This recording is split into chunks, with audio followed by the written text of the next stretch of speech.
Witam w 13 odcinku serii Od zera do zautomatyzowanego domu. Dzisiaj rozpoczynamy pierwszą część przewodnika po tworzeniu interaktywnej mapy domu dla Home Assistant. W tej części pokażę Wam, jak przygotować plan piętra, który później zintegrowany będzie z systemem Home Assistant. Omówię wszystko krok po kroku, dzieląc się wieloma cennymi wskazówkami. Jeśli chcesz nauczyć się, jak w prosty sposób stworzyć wizualne odwzorowanie swojego domu, z którego będziesz mógł nim sterować i monitorować, to ten film jest dla Ciebie. SmartTube wita, rozważ subskrypcję, zaczynamy.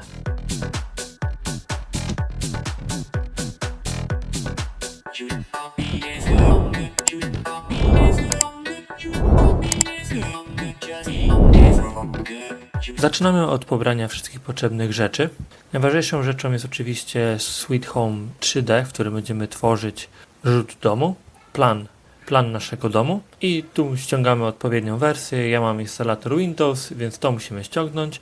Następnie proponuję Wam ściągnąć również wszystkie modele 3D, które są dostępne na stronie, więc wszystkie tutaj te 3, 4, 5, 6, 7, więc te wszystkie 7 pliczków powinniście sobie ściągnąć i mieć dostępne do wgrania do Sweet Home. Potem jest kolejna strona trzecia i tutaj ściągamy tekstury, które potem możemy wykorzystać na przykład na podłogę, na ściany, na meble. Wszystkie linki, które tutaj widzicie, wrzucę do opisu filmu i ostatnią stroną, którą Wam pokażę, jest to taki plugin.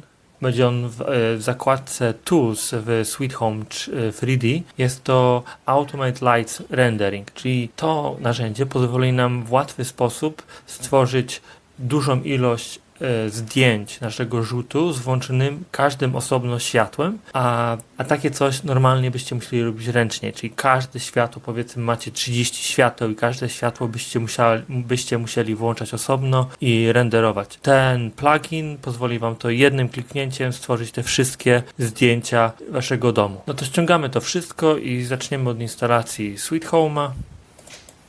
Jakieś standardowe rzeczy, które pytają się, czy chcesz ściągnąć, czy nie. Chcemy skrót na pulpicie, instalujemy. Chwilę to potrwa. Nie będę jeszcze uruchamiał aplikacji Sweet Home 3D. Zakończmy. I teraz jak ściągnęliście wszystko, o co Was prosiłem, no to ten plugin, który był na tej ostatniej stronie, czyli Automate Lights Rendering, należy 2 razy kliknąć i wtedy to narzędzie zostanie dodane do Sweet Home 3D i będziemy mogli je używać. To już się odpala, nawet już OK. Czyli jak widzicie w Toolsach już to mamy dostępne. Nie jest to wyszarzone, ponieważ nie mamy żadnego światła, więc nie możemy tego odpalić, ale później zobaczycie, że jest to dostępne. Teraz możemy wgrać meble i tekstury, które ściągnęliśmy, te biblioteki, o których na początku mówiłem i najłatwiej to zrobić tak, że w pobranych po prostu wchodzić w te zipy i klikać 2 razy w te pliki, gdzie jest rozszerzenie SH czy F i jak klikniecie w to tutaj dostaniecie w Sweet Home informacje, czy chcecie to dodać, dodajecie i wszystko wtedy macie. To samo występuje, jeśli chcecie wgrać tekstury. O, tutaj coś nie działa. OK, to jeżeli tekstura nie działa, to w takim razie teksturę najlepiej wgrać poprzez meble, importuj bibliotekę tekstur i wydaje mi się, że tego nie trzeba rozpakowywać, ale zobaczmy, co się stanie. Odrębnij wszystkie i teraz tutaj możemy to wybrać. Będzie ten plik, otwórz, czyli go mam i zastąp i został poprawnie zaimportowany. Chociaż wydaje mi się, że nie trzeba tutaj nawet tych plików rozpakowywać, bo wcześniej robiłem tak, że zipy dodawałem i wszystko było OK. Jak mamy zaimportowane meble i tekstury, to możemy przejść dalej. Kolejnym krokiem jest zaimportowanie planu Waszego domu, planu technicznego i to możemy zrobić poprzez plan, importuj obrazek tła, wybierz obrazek.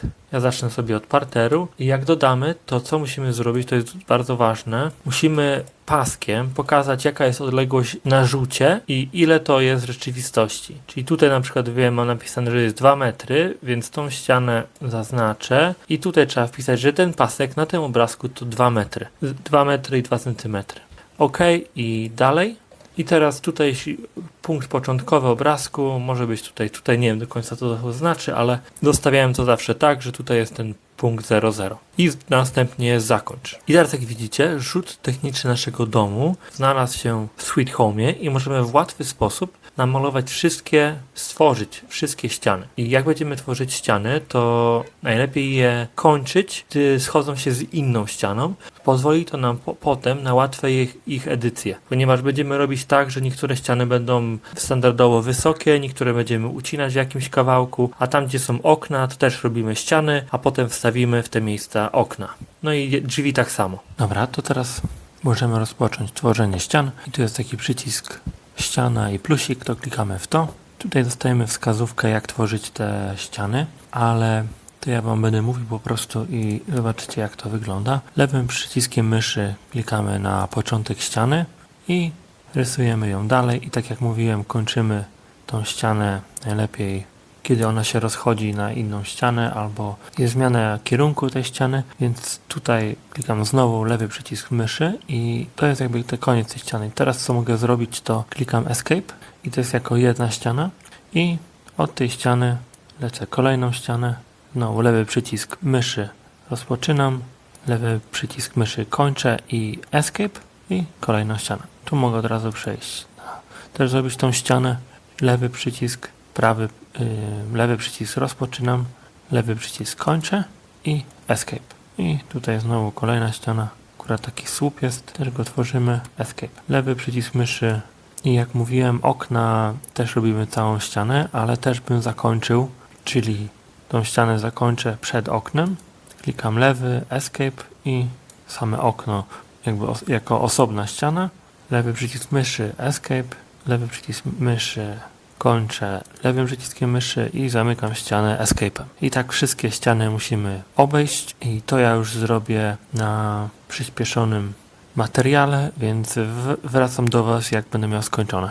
Jeszcze może nadmienię, że drzwi tak samo robimy, czyli przez drzwi też przeprowadzamy ścianę i dopiero potem wstawimy te drzwi.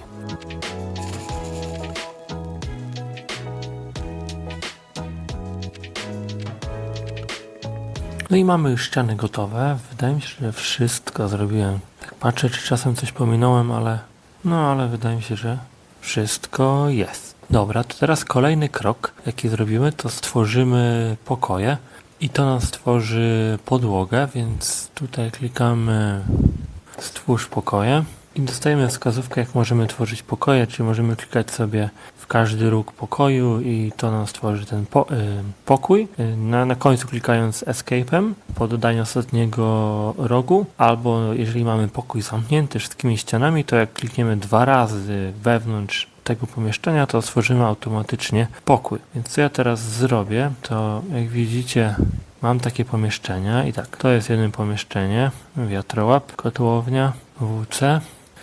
No i tutaj już takiej możliwości nie mam, więc co muszę zrobić, to klikać w rogi.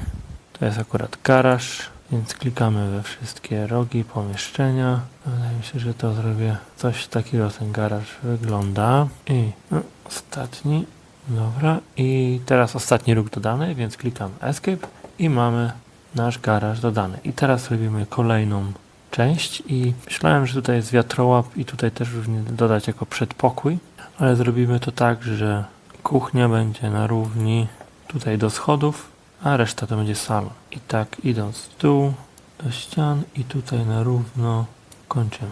Escape i mamy kuchnię. No i teraz ostatnie pomieszczenie to salon i mamy salon gotowy. I wydaje mi się, że może ostatnią rzeczą, którą mógł zrobić, to może tutaj bym zrobił jako schody, żeby też była podłoga dodana. Więc tak zrobimy i mamy wszystko. Chociaż jeszcze myślę, że można byłoby dodać powierzchnię przed domem i powiedzmy coś takiego. Może to nie odzwierciedlać do końca w przodu domu, ale chciałbym tam postawić kilka rzeczy, które by miały ważne informacje, które bym wykorzystywał, więc robimy to tak. Ok, czyli to jest przód domu i teraz możemy jeszcze dodać tył. Tu dosyć prosto będzie. O, i mamy całą powierzchnię i teraz Wam pokażę, jak to wygląda na rzucie takim. O, i zobaczcie, czyli mamy dodane podłogi, możemy je edytować wspólnie, czyli jak klikniemy na edycję podłogi, no to ten obszar, który zaznaczymy, to możemy mu zmieniać teksturę. I dobra, to na razie mamy ściany, no i teraz kolejny krok, jaki przychodzi, to powinniśmy dodać drzwi i okna. No i wypadałoby też dodać bramę.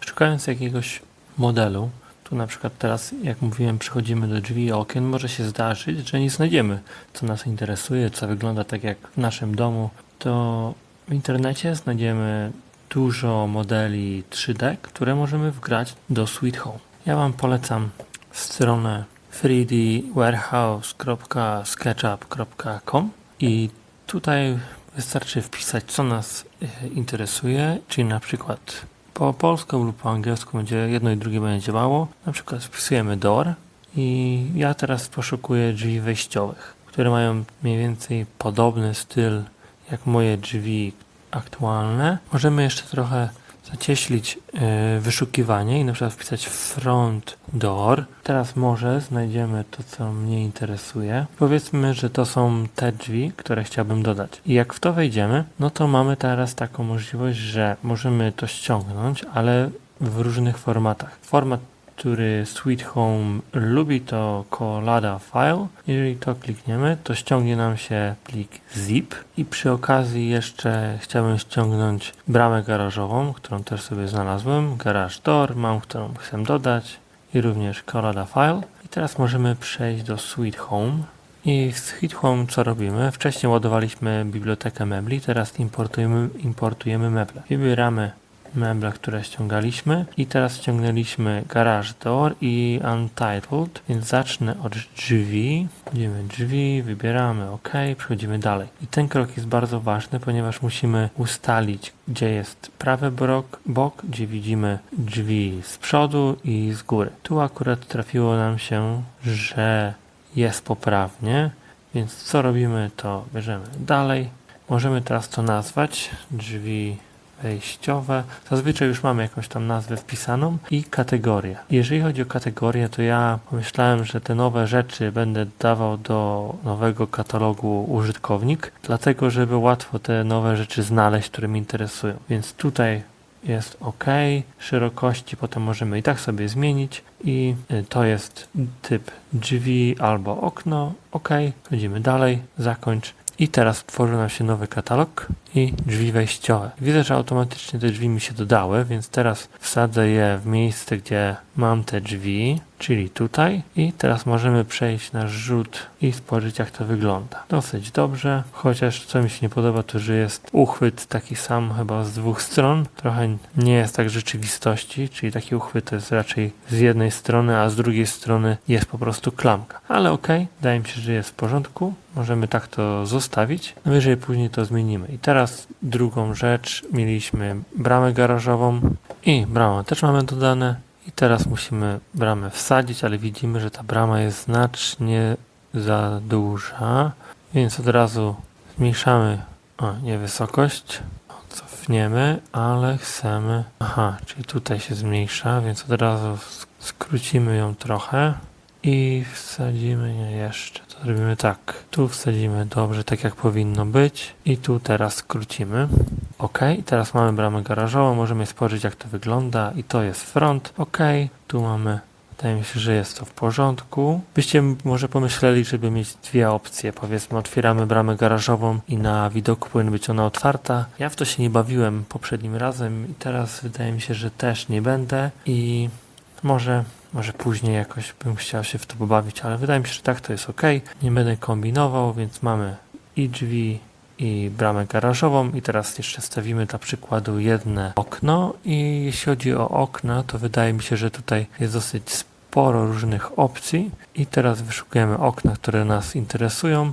Jak widzicie, dostajemy mały obrazek rzeczy, którą przeglądamy, przechodzimy do okna i teraz pomimo tych wymiarów, które widzicie, to pamiętajcie, że to możecie wszystko zmienić, więc co Was interesuje, to po prostu ustalacie. To, co Wam się podoba, to bierzecie i rozmiary możemy zmieniać. Jeśli chodzi o okno balkonowe, to będzie pasowało mi okno francuskie. Jest to rozmiar nie taki, jakbym chciał, ale rozmiar zmienimy i jego położenie. Teraz spójrzmy, jak to wygląda. Z jednej strony i z drugiej strony jest OK, chociaż co bym zrobił, to okno bym wziął troszeczkę niżej. Teraz jak mamy edycję tego, to szukamy takiej szczałki w dół. O, czyli to i opuszczamy troszeczkę to okno. Powiedzmy, to jest tak, czyli na sam dół zjechaliśmy i jeśli chodzi o wysokość, to jeszcze wejdę, spojrzę, jakie to jest okno i wysokość 2,10 m, więc to wystarczy, jest ok i mamy pierwsze okno dodane. Jeśli byśmy chcieli zmienić kolor, to tutaj klikamy 2 razy, no i mamy opcję zmiany koloru.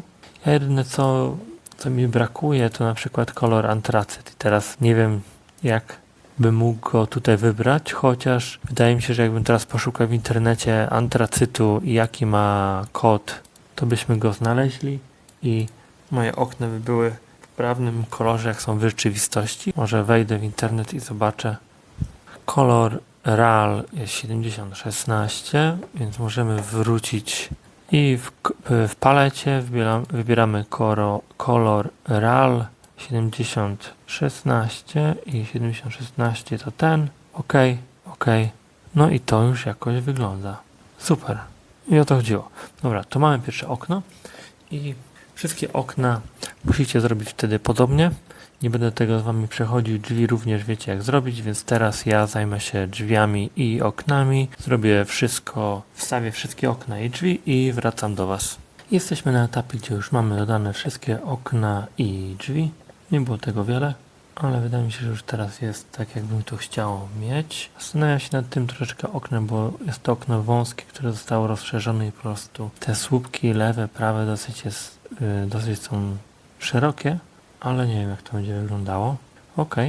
I teraz wam coś pokażę, że jeszcze jest tutaj jedna ważna rzecz, żeby spojrzeć sobie na kompas. I teraz kompas znajduje się tutaj. Jakbyśmy chcieli go modyfikować, to przy okazji dosyć ważne jest, żeby to było poprawne. I teraz kompas powinniśmy teraz ustalić, w jaką stronę, jak ten dom jest ułożony, jaką stronę, gdzie jest północ. I teraz u mnie północ jest w sumie tak jak tutaj.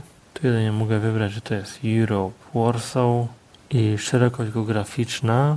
Możecie wpisać swoją i to będzie przydatne, gdy będziemy robić rendery, zdjęcia naszego rzutu, bo możemy tam ustalić, jaką mamy godzinę i w zależności od tego, jaka będzie godzina, to światło będzie wpadało z różnej strony i w różnym natężeniu. I to jest dosyć ciekawa opcja i żeby mieć to zrobione, no to sprawdźcie, jaką macie swoją szerokość geograficzną i długość i możecie tutaj to wpisać. I teraz bym wam pokazał, jak wygląda renderowanie i to jest przykładowe, żebyście już coś tam wiedzieli więcej, to wchodzimy w widok 3D, stwórz zdjęcie i tu mamy możliwość ustawienia szerokości i wysokości tego zdjęcia, więc co ja bym zrobił, to na ten moment możemy zrobić może najlepszą jakość. Jeśli chodzi o proporcje, to powiedzmy coś takiego i tu widzicie, że jest data i render, tutaj musicie sobie sami zdecydować, co najlepiej wychodzi, ale powiedzmy zaczniemy sobie od tego, jak weźmiemy to i stwórz zdjęcie, teraz trochę poczekamy,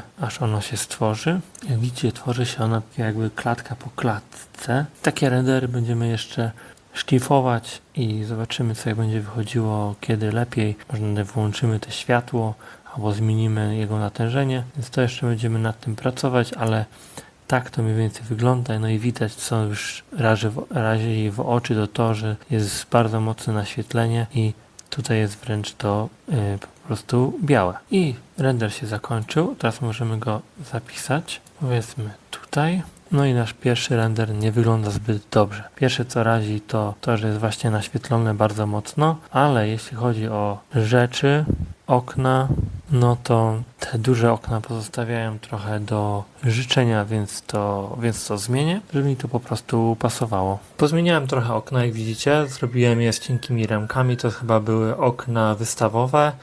No jest to, wydaje mi się, teraz tak jak w rzeczywistości mniej więcej wygląda i mi to pasuje. No i co dalej? No teraz musimy przejść do wrzucania mebli i tu naprawdę wam polecam stronę 3D Warehouse Sketchup.com. Tam znajdziecie naprawdę większość mebli, jakie macie w waszych domach i ludzie po prostu wszystko to już potworzyli, ale jeżeli macie jakiś popularny sieciówek, to już w ogóle, ja na przykład, zaraz wam to pokażę, ale na przykład mam z Ikei dosyć sporo rzeczy i wystarczy wpisać, nie wiem, fotel i tutaj miałem Strandman, też dosyć popularny fotel z podnóżkiem i to wszystko jest. I teraz wam na przykład pokażę, jak ten fotel wygląda. Biorę ten fotel, dałem go do swoich mebli, przerzucam tutaj, no i jeszcze sobie go obrócę w dobrą stronę, jak jest mniej więcej w rzeczywistości, powiedzmy tutaj. No i tu na dole widzicie, jak się prezentuje. Kolory na przykład tego fotelu znajdziecie też różne. Ja na przykład wrzuciłem szary, niech będzie szary taki, z ciemniejszych kolorów. No i możecie również zmienić mu kolor, teksturę i takie różne rzeczy, parametry, ale no tutaj jest rzeczywiste parametry, jego szerokość, wysokość i w ogóle, więc to wszystko się zgadza, ale na przykład również szukałem sobie sofy i sofę znalazłem jakąś, ale ta sofa dosyć duża mi się wydała, no i prawie ma chyba 4 metry, więc jak chciałem ją sobie zmienić, to wrzucam sofę, 2 razy klikam i tu zmieniam szerokość, powiedzmy na 300, jest ok, głębokość, nie wiem, czy to jest takie duże, ale może trochę zmniejszę na 150 i ok. No i rozmiar sofy już mamy bardziej, wydaje mi się, zbliżony do rzeczywistego i jest ok. Jak widzicie, ta sofa ma jakąś strukturę, ale jakbyśmy ją chcieli zmienić, to tutaj wchodzimy w materiały i modyfikuj i macie poszczególne elementy i je możecie zmienić. I na przykład poduszki chcecie zostawić w tym kolorze, ale chcecie zmienić kolor ten. I powiedzmy, możecie wyszukać teksturę. Tekstury, które dodawaliśmy, są tutaj właśnie dodane, dlatego mówiłem, żeby na początku wszystko to zrobić. I fabryk, powiedzmy, tu jest jakiś taki dosyć ciemny i nie wiem, to jest czarny. No, ale próbuję znaleźć coś takiego ciemny, antracyt powiedzmy, ale dobra, to jakbyśmy chcieli antracyt, to wezmę anuluj i kolor i przy kolorach wybierałem antracyt i to był chyba właśnie ten. I powiedzmy OK. I jak widzicie, kolor już się zmienił. Mamy to w antracycie. OK. O. I kolor już jest OK. Albo może, żeby było troszeczkę to ładniej wyglądało, to możemy zrobić coś takiego, że wziąć modyfikuj kolor i byśmy pobrali to z tego materiału. OK. I w takim wypadku będziemy mieć i fotel, i kanapę w tym samym kolorze. No i to znacznie, wydaje mi się, lepiej wygląda niż było inaczej. No w rzeczywistości tak nie jest, ale okej. Poduszki sobie jakieś tam leżą, więc okej. I tak to wygląda. Dodawanie mebli może wam zająć naprawdę bardzo dużo czasu, żeby to wszystko było idealne. Jak ktoś chce mieć naprawdę super tak samo jak w rzeczywistości, no to trochę to zajmie. Ale pamiętam, że dużo lamp, które możecie gdzieś kupić w internecie, jakichś sieciówkach, to wszystko jest tutaj też dostępne. Możecie sobie to powrzucać, tak samo jak macie w waszych domach, mieszkaniach i naprawdę to bardzo spoko wygląda. Tutaj jeszcze możesz zobaczyć, że mam też schody dodane.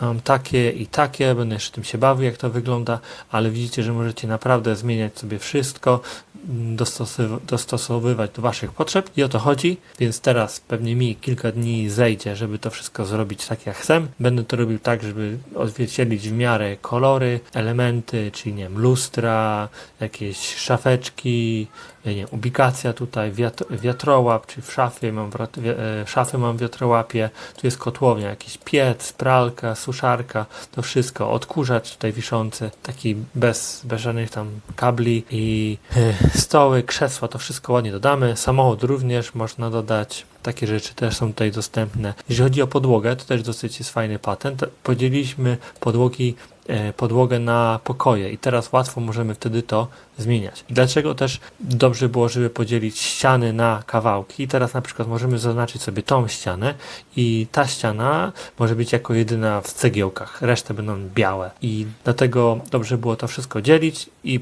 również po to, żeby zmieniać je wysokości. Czyli jedną ścianę możemy na przykład zniżyć, bo na przykład ja będę miał rzut z tej strony, coś mniej więcej takiego i na przykład tą ścianę przy ubikacji już bym chciał obniżyć i żeby było coś widać, co jest dalej, a nie, że po prostu zamknięte i nie wiadomo, co tam jest. Więc nie wiem, no zobaczcie jeszcze z której strony, ale na pewno tak, że po lewej stronie będzie ogród, po prawej stronie wjazd. No dobra, to w takim razie koniec mojego gadulstwa.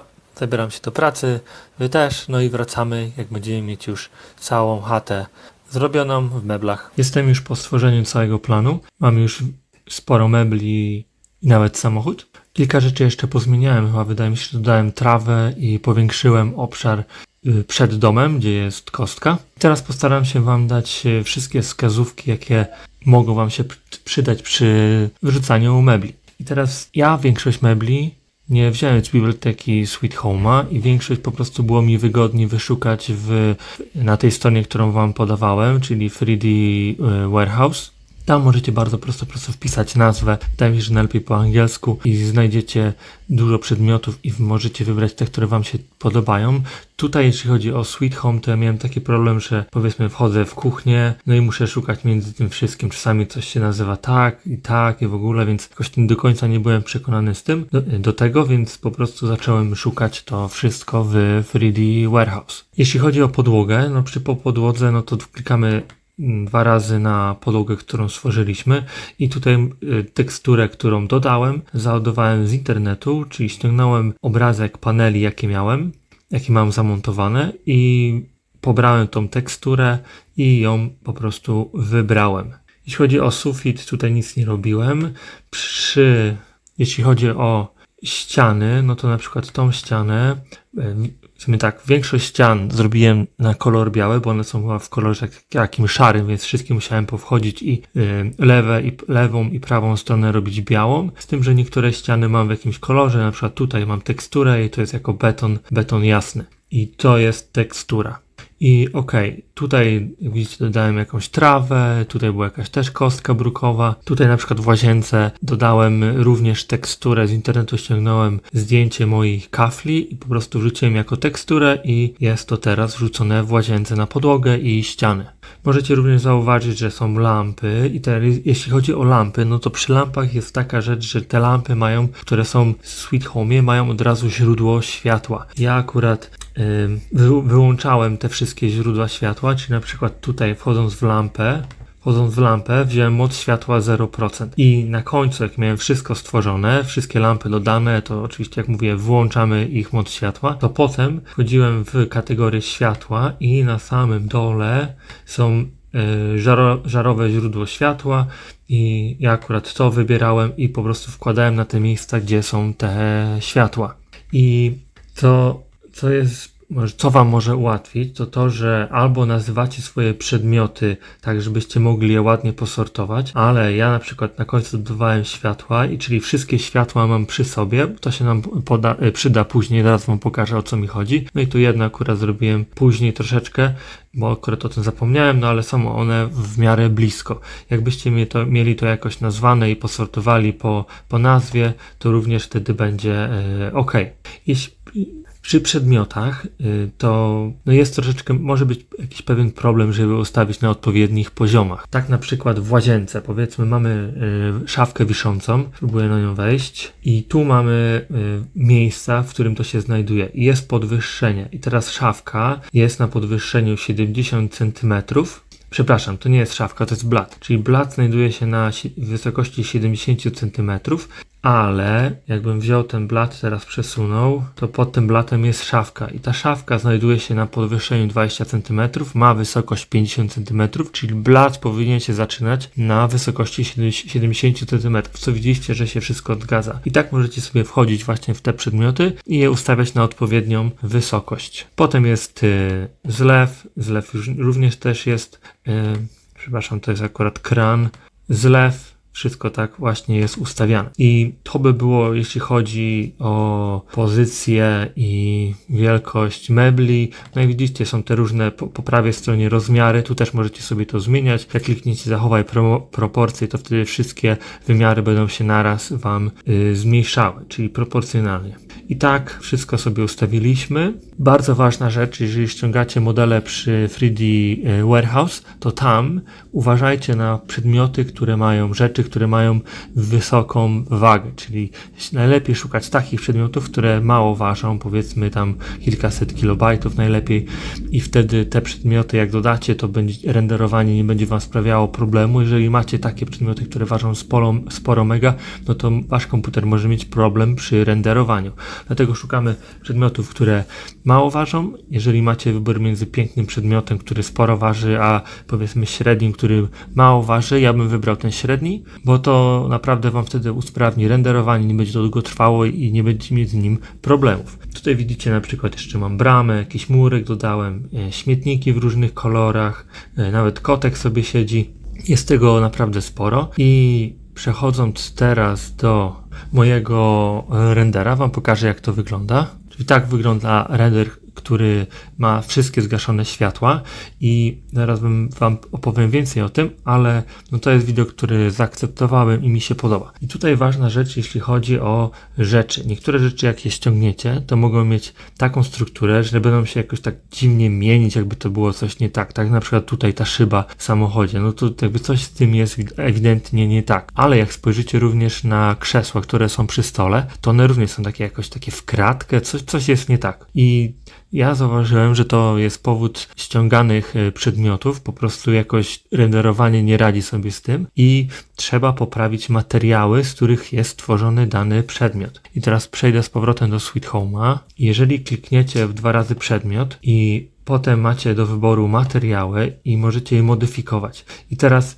jakiś z tych materiałów, zakładam, że na przykład to może być ten, bo on tam właśnie tak na jasny, szary się świeci, to go trzeba było zmienić na coś innego i wtedy to naprawi tą strukturę, która jest przy renderowaniu. Akurat dla mnie te szare tam powiedzmy było ok, ale miałem problemy na przykład z lampami, z kanapą, z fotelem, z telewizorem i po prostu co zrobiłem to na przykład tutaj, mówię dobra, wszystko może być w kolorze takim ciemnym, szarym i to naprawiło moje problemy przy renderowaniu. To samo tyczyło mi się stołu, więc go zmieniłem sobie na materiał, który był już w Sweet Home'ie i najczęściej ten właśnie ze Sweet Home'a zamieniony na Sweet Home'a jest w porządku. I po prostu trzeba te materiały tam poprawiać, czasami trzeba popróbować, niektóre mogą właśnie sprawiać te problemy, niektóre nie, bo przy materiałach może być, jak widzicie, dosyć sporo różnych. Jak klikniecie na coś, to widzicie, do czego się tyczy, ale na przykład ten klikam i nic nie widzę, żeby coś tutaj było odnośnie jaka część tego przedmiotu, więc ja to pozmieniałem na inną teksturę i po prostu to naprawiło mój problem. No to byłoby prawdopodobnie wszystko, jeśli chodzi o meble i ich naprawianie. To teraz przejdźmy do renderowania. Czyli wchodzimy w widok 3D, albo jeszcze pokażę wam bardziej tutaj to. Tutaj teraz kliknąłem w strzałkę w górę, żeby widok 3D mi się pojawił i tutaj jaki ja mam plan. Jak widzicie moje inne filmy, to na renderze jaki miałem na tablecie, u góry miałem taki prostokącik i na tym prostokąciku taki ciemniejszy, na tym prostokąciku miałem jakiś tam obrazek mnie, jakiejś innej osoby, przyciski do na przykład, nie wiem, jakieś skrypty, automatyzację i na dole miałem również to samo. I teraz ja zostawiam specjalnie u góry wolną przestrzeń, na dole również i ustawiam ten widok w takiej pozycji, jaką bym chciał widzieć. Czyli to jest tablet, który będzie wyświetlał akurat widok tego planu, więc po lewej chciałbym mieć to samo, co jakbym patrzył na ten tablet, czyli patrzę na tablet, po lewej stronie mam ogród i tak też ten widok domu zrobiłem.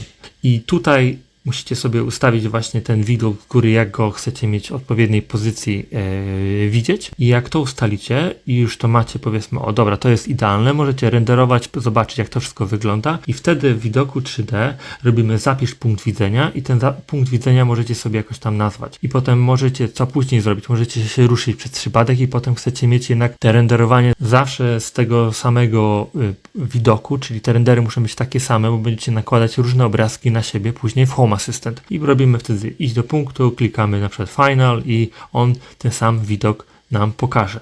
Jeśli chodzi o renderowanie, to jak klikniemy w stwórz zdjęcia, musicie zrobić kilka bardzo ważnych rzeczy. Ustawić czas, w którym chcecie robić te zdjęcie. Ja zrobiłem to bardziej po południu, żeby nie było tak naświetlony dom, ponieważ światła, które będą się włączać, zaraz wam to pokażę, chcę, żeby były widoczne, czyli zapalę światło, chciałbym na tym planie widać, że światło jest zapalone. Potem mamy soczewki, to możecie również sobie popróbować i po prostu coś ustalić, co wam najbardziej pasuje, i render. Ja również sobie wybrałem akurat ten Jafare i ten mi najbardziej pasował. Kolejną ważną rzecz jest szerokość i wysokość w pikselach. Jeżeli na przykład będziecie prezentować wasz plan na tablecie jakimś, ja na przykład mam Galaxy Tab S2, bardzo polecam tą opcję, są tanie, powiedzmy, nie 300-350 zł można, czy może nawet mniej, wydaje mi się, że nawet chyba mniej napłaciłem za nie, nawet takie prawie nówki zakupić i są one znacznie ładniejsze i szybsze od tego, co znajdziecie na przykład w takiej kwocie albo znacznie wyższej, dostępne na rynku. I patrzymy, jaką ma szerokość i wysokość ekran w pikselach, na którym chcecie prezentować rzut, i musimy dokładnie to samo wpisać. Chodzi tutaj o to, żeby ten obrazek wypełniał cały obszar wyświetlacza i był idealnie wpasowany. I mój wyświetlacz ma taką szerokość i wysokość i to też również wpisujemy i to zostanie zapamiętane w tym naszym rzucie domu. Jak to już mamy, no to robimy sobie stwórz, patrzymy, jak to wychodzi, czy jak nam pasuje, to zostawiamy i ok. Jeszcze z takich ciekawostek, to na przykład widzicie, że ja tutaj mam zegar rzucony, tu mam jakieś łączniki, kontakty, no takie rzeczy też znajdziecie,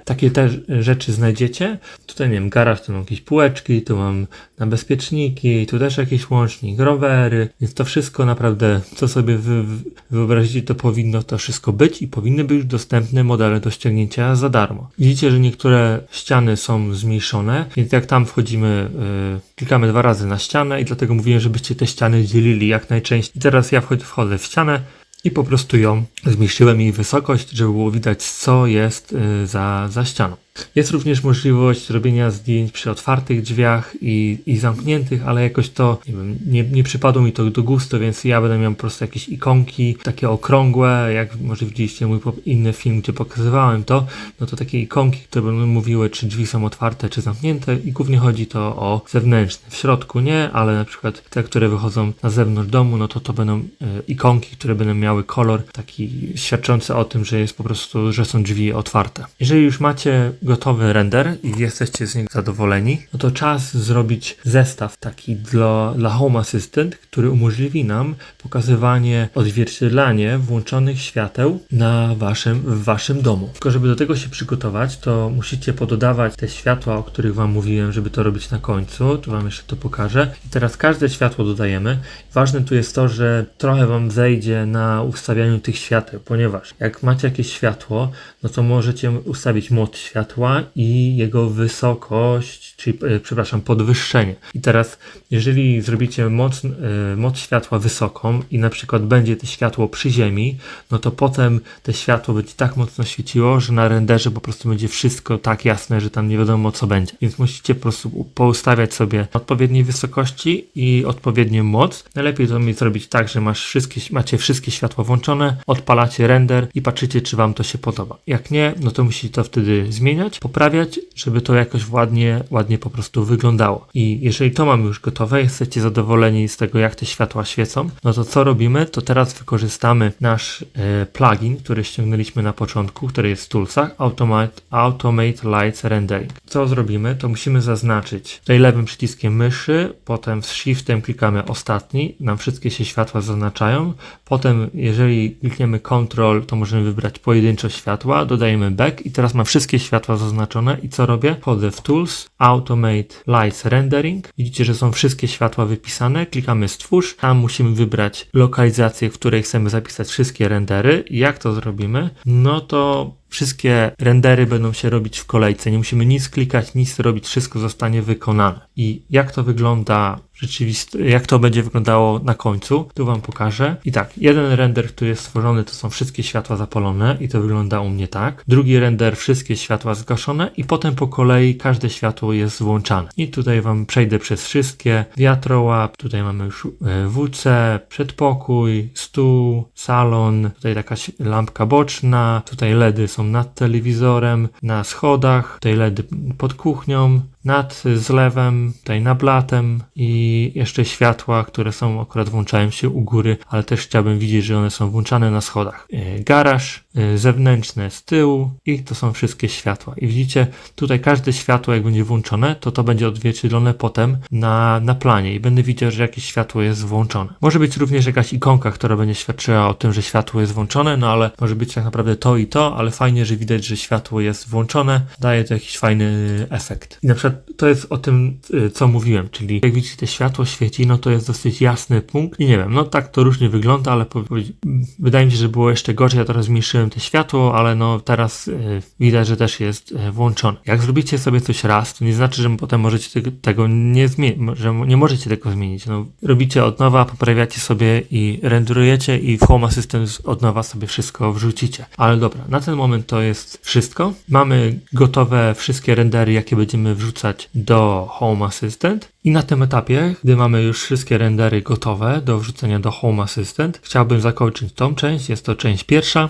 I w tej części powinniście już mieć kilkanaście zrzutów waszego domu z miejscem na dole na taki dodatkowy panel, gdzie będziecie mieć przyciski i z miejscem dodatkowym u góry, gdzie również będą jakieś dodatkowe rzeczy, które zobaczycie, jak to będzie fajnie wyglądało. W drugiej części przejdziemy już do Home Assistant i będziemy wrzucać różne rzeczy na te rendery. W międzyczasie będziemy musieli jeszcze odpalić jedną aplikację, która nazywa się GIMP. Tam troszeczkę będziemy, można powiedzieć, graficznie obrabiać parę rzeczy, które mogą wam brakować, ale to już w następnej części. Na tym etapie bardzo wam dziękuję. Mam nadzieję, że udało wam się dojść do tego samego etapu co ja. Jak nie, no to bierzcie się do roboty bo już niedługo będzie część druga.